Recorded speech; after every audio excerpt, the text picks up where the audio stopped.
खेल खेल रहे थे तो एक ऋषियों की मजा लेने के लिए पेट में बांध ली कढ़ाई और बना दिए एक लड़के को स्त्री और एक को बना दिए उसका पति। पहुंच गए, स्वामी जी मेरी औरत को बताओ क्या होगा, मेरी पत्नी को क्या होगा बताओ।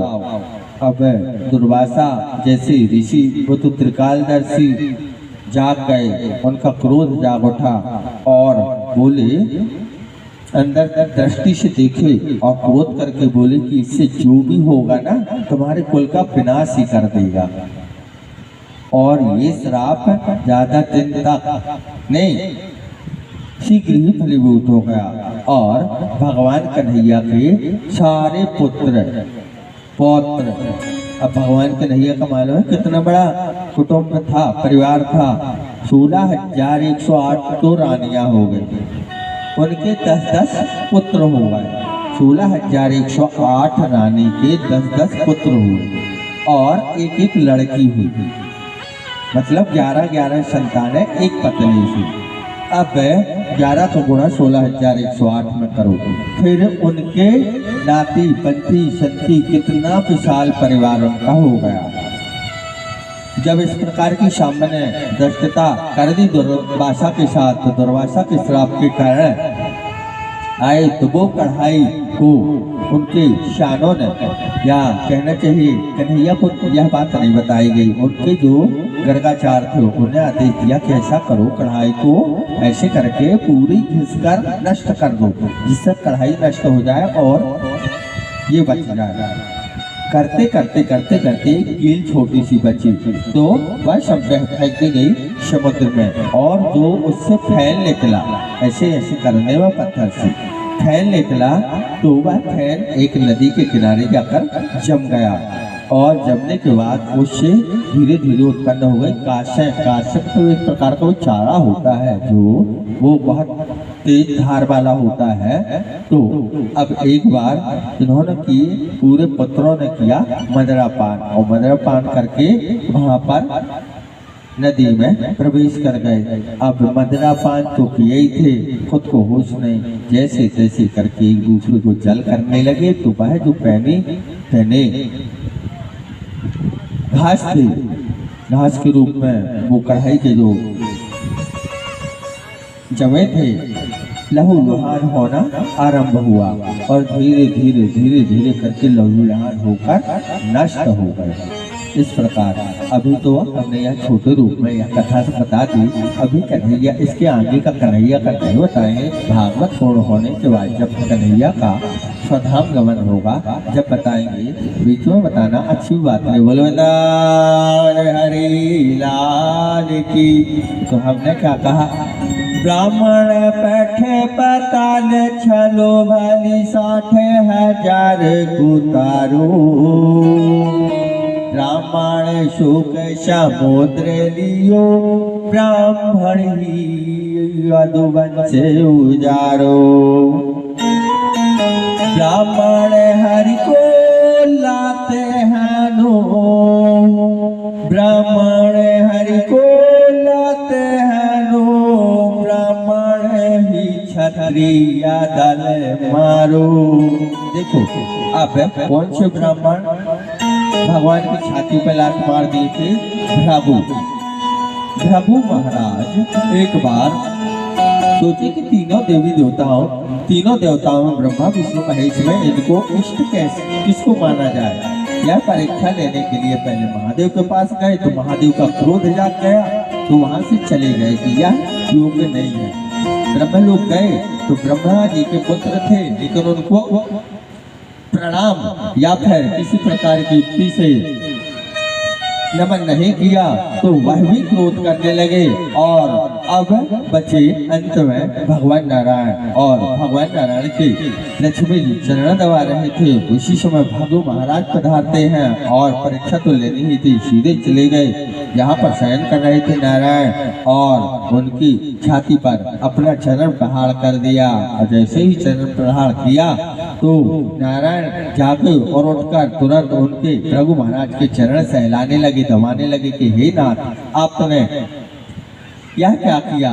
मेरी छाती तो वज्र की है, लाइए आपके चरणों में चोट आ गई होगी।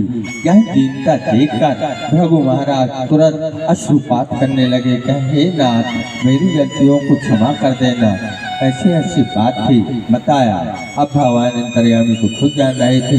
आए समस्त ऋषियों से, समस्त वेदों में और समस्त त्रिलोकी में यह बता दिया कि हमारा इष्ट बनने योग्य है तो है कौन सा देवता?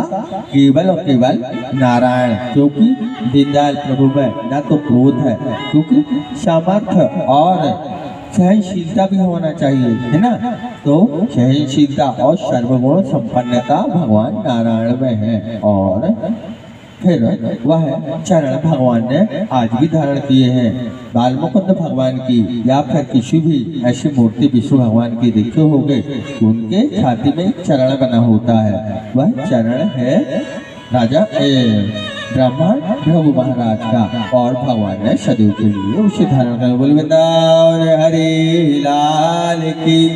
फिर परशुराम बनकर, परशुराम भी ब्राह्मण थे, परशुराम बनकर 21 बार इस छत्री को, इस पृथ्वी को छत्री विहीन कर दिया। तो ऐसा हुआ। और फिर कहा गया है ब्राह्मण से कोई, आप लोगों को आदेश दिया गया, ब्राह्मण से कोई बैर करो मत, ब्राह्मण से परमेश्वर हारू, ब्राह्मण से परमेश्वर हारो। भगवान अब ब्राह्मण का मतलब है कि जो श्रेष्ठता हम इन कथा में सुनाए थे, कि भगवान ने एक भाग निकाला, दूसरा भाग निकाला, तीसरा भाग निकाला, उससे फिर बाद में 3 अंश किए। वही जो गुरु बनाए थे ना, पहले गुरु को बताया था, उसी से फिर 3 अंश किए। एक अंश से गौ का जन्म हुआ, और दूसरे अंश से ब्रह्मा का जन्म हुआ, और तीसरे अंश से समस्त देवताओं में बांटा गया। बोले वृंदावन बिहारी लाल की। अब देखो, सारी संपन्नता सब कुछ तो अच्छा है, लेकिन सुदामा परम में हमने कल बताया था। देखो, दुर्योधन और कर्ण की यारी, सबसे उत्तम मित्रता कर्ण की और दुर्योधन की। दूसरी है द्रोण और द्रोणाचार्य की, द्रुपद और द्रोणाचार्य की। इनकी मित्रता भी बहुत अच्छी थी, आखिरी तक चली। और तीसरी मित्रता है भगवान कन्हैया की और सुदामा की। अब बेचारा ओम नमो भगवते वासुदेवा, ओम नमो भगवते वासुदेवा। रात दिन केवल भोजन में क्या मिलता था उसके, यही कहने लगा कि हे नाथ, हे जगत के परमेश्वर, मुझे इतना नहीं चाहिए कि मैं इस जीवन को बहुत सुकून से जीऊं, पर इतना करते रहिए कि मेरे बच्चों का पेट भर जाए। अब यह स्वप्न में बात कर रहा है। कहने लगी, हे प्रभु क्या बताऊं, एक माह 2 पाख में 2 एकादशी हो। एक कन्हैया, एक माह में 2 पाक होती हैं, कृष्ण पक्ष और शुक्ल पक्ष, और उनमें 2 एकादशियां तिथि होती हैं। एक माह 2 पक्ष में 2 एकादशी हो, किंतु प्रभु मेरे घर नित्य एकादशी हो। मेरे घर में रोज एकादशी हो रही है। चल, मैं तो किसी प्रकार से सहन कर भी लूं, लेकिन तब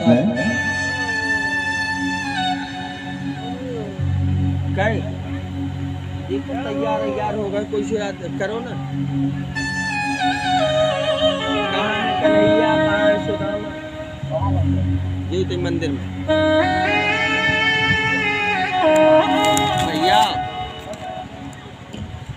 कन्हैया, रुक्मणी मैया, कहाँ बने हो, कहाँ हो, आओ। सुदामा चरित चलने लगा है और सुदामा जी तैयार हो गए हो। तो थोड़ी सा आप लोग ना बीच में ऐसी गली बना लेना कि यहाँ से कन्हैया सुदामा। भैया भैया लोग, आप लोग जो क्या नाम है, शरद भैया और बाकी भैया लोग, मनीष भैया जी, इसको चढ़ने के लिए थोड़ी वहाँ रख दो, थोड़ी देर के लिए रखवा दीजिए बच्चों को चढ़ने के लिए।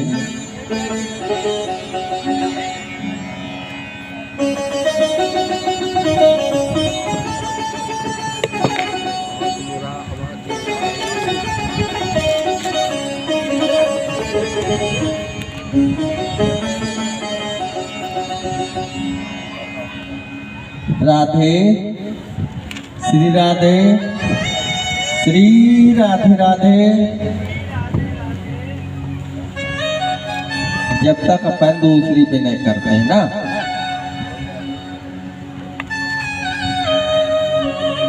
लेके आना उन लोग को बिठा।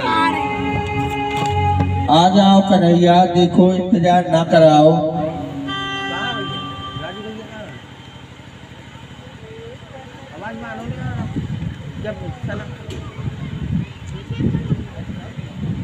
राधे, राजू भैया।